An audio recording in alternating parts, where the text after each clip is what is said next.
Shri Jairam Ramesh. Thank you, sir. Sir, I rise to speak on the Taxation Laws Amendment Bill 2019. And I would make my comments in three parts.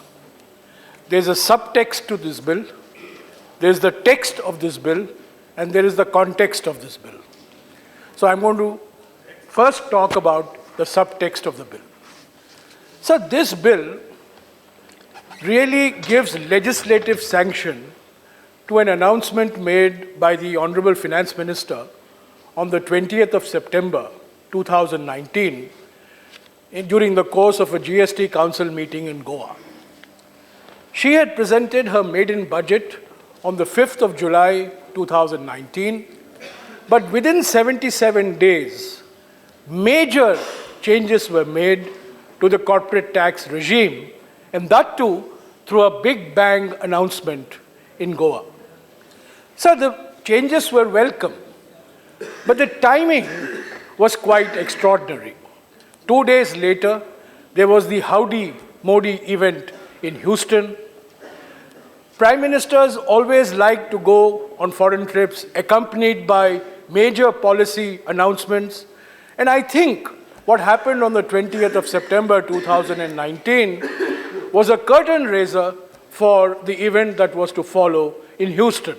Otherwise, after presenting a maiden budget on the 5th of July, within 77 days, the finance minister would not make such an announcement. Normally, the GST Council is a council in which items are discussed through a process of consensus, but this was a unilateral announcement, a bold announcement, an aggressive announcement, no doubt, but a unilateral announcement on the part of the finance minister. So let me now come to the text of the bill. The text of the bill is very simple. The finance minister has explained it repeatedly. The headline rate of corporate tax comes down from 30% to 22%.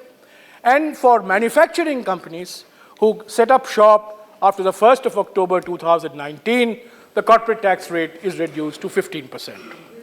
So when Mr. Arun Jaitley, the late Mr. Arun Jaitley, presented his budget in 2015-16, he announced a 4-year phased reduction program in the rate of corporate tax from 30 to 25%. And the finance minister's announcement in Goa, I take it, was in the tradition of what Mr. Jaitley had announced, but he had not followed through along the lines which he had perhaps anticipated when presenting the budget. So 30 headline rate comes down to 22 headline, and the manufacturing companies will attract a rate of tax of 15%.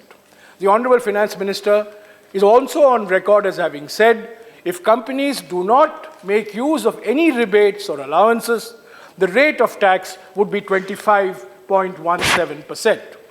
So this 25.17% is compared to what? You have a nominal rate of tax and you have an effective rate of tax. And in 2017-18, the effective rate of tax was slightly over 28.5%. So my question to the Honorable Finance Minister, 30 to 22 looks very grand, but 28.5 effective rate of taxation to 25.17 does not look all that grand as compared to what the announcement was made. So further, the finance minister also announced in Goa, and I compliment her for being fully transparent, that we will lose, the economy will lose about 1,45,000 crores on account of these corporate tax reductions. Now, so when you look at the structure of people who are paying the corporate tax, only about 850 odd companies are paying an effective rate of taxation of more than 30%. Only about 850 odd. And these companies account for about 16% of the total corporate tax collection. So this 1,45,000 crores, according to my calculations, will benefit largely 850 odd companies. But it's a very large benefit that we are giving, 1,45,000 crores, in the hope that capital expenditure will actually increase.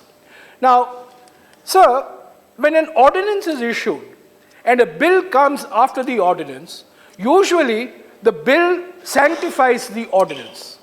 But I wish to point out, sir, that there are significant differences between the ordinance that was issued following the finance minister's announcement and the bill that we are discussing today. There are three very significant differences. And most important difference between the ordinance and the bill is that the effective rate of MAT, the minimum alternative tax, was, according to the finance minister's initial announcement, to be made applicable from the financial year 2019-20, but according to the bill, it will be made applicable from the financial year 2021. So this, again, I do not want to make a big issue out of it, because obviously the finance minister will come back and say, but 10 years ago, this is what happened, 15 years ago, this is what happened. It's quite possible it may have happened. But sir, normally, members of parliament operate on the assumption that a bill issued after an ordinance converts the ordinance into a law. But I wish to point out that in this bill, there are three very significant differences between the ordinance, and one of the differences I have pointed out relates to the minimum alternative tax. Sir, no government should take parliament for granted. No government. And when an ordinance is issued, the bill must reflect the ordinance. If changes are made following the issue of the ordinance, it reflects poor staff work, poor homework on the part of the government in power. So I am not casting aspersions on anybody, but I do wish to say that normal parliamentary practice is 100% mirror image of the bill with the ordinance that is issued.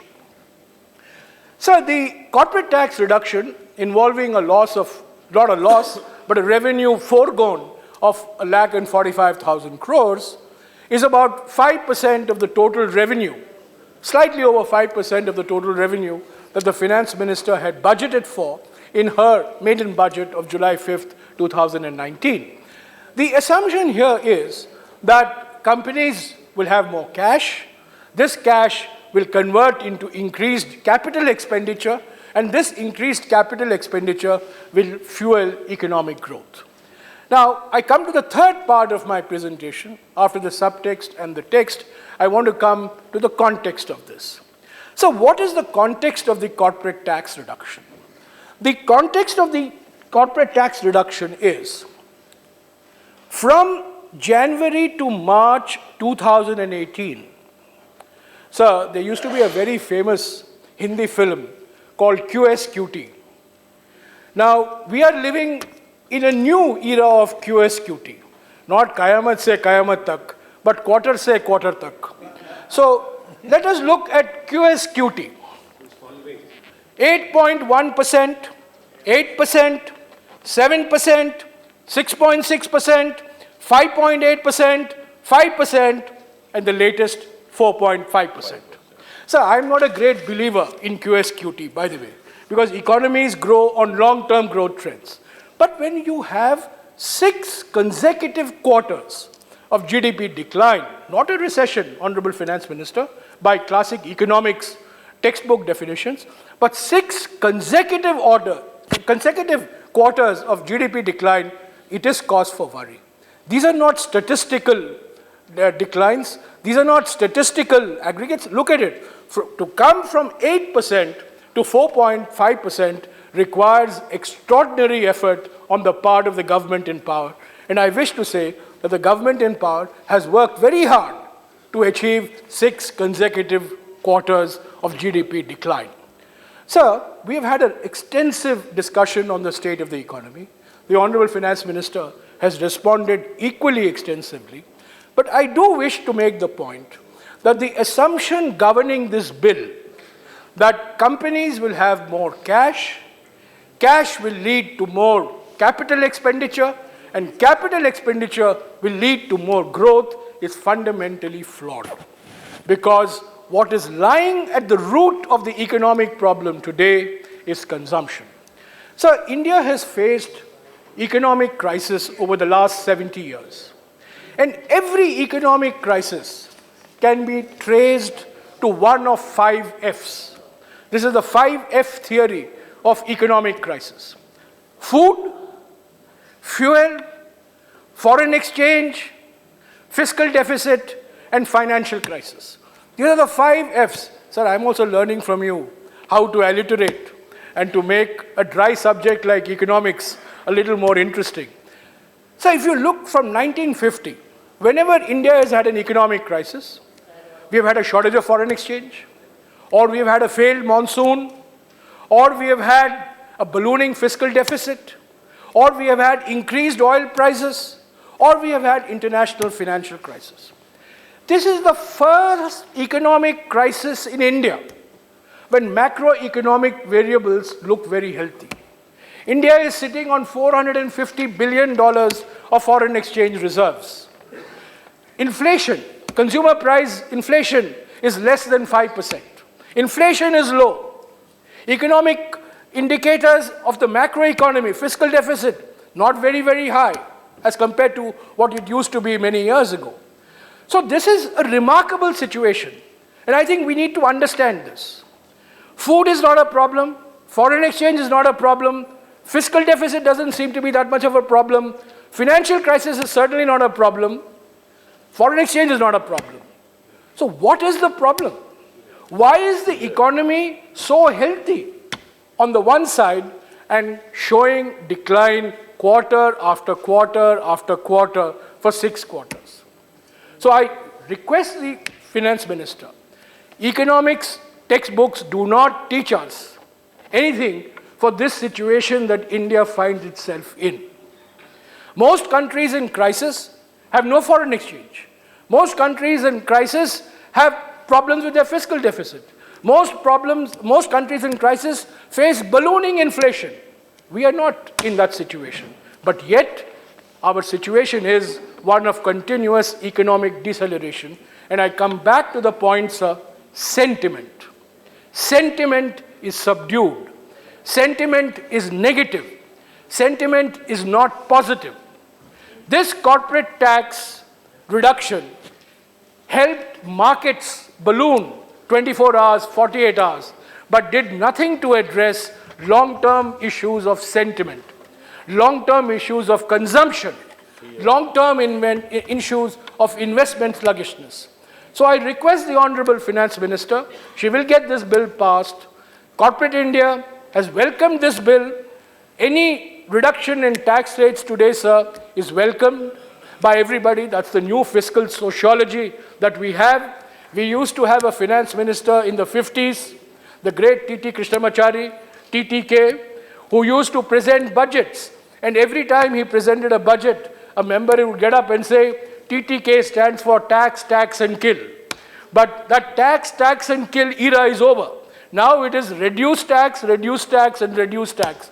But I wish to suggest to you that this corporate tax reduction is good atmospherics, good headlines, good PR, but is not going to address the structural problems of the economy that is born out of falling consumption and declining investment. So with these words, sir, I wish to extend my support to the amendments with a request that the finance minister in future, when she comes with ordinances, does not make changes after the ordinance is issued, brings a bill in consonance with the ordinance, and as far as possible, avoid major economic policy pronouncements via the ordinance route. Thank you, sir. Thank you, Ramesh.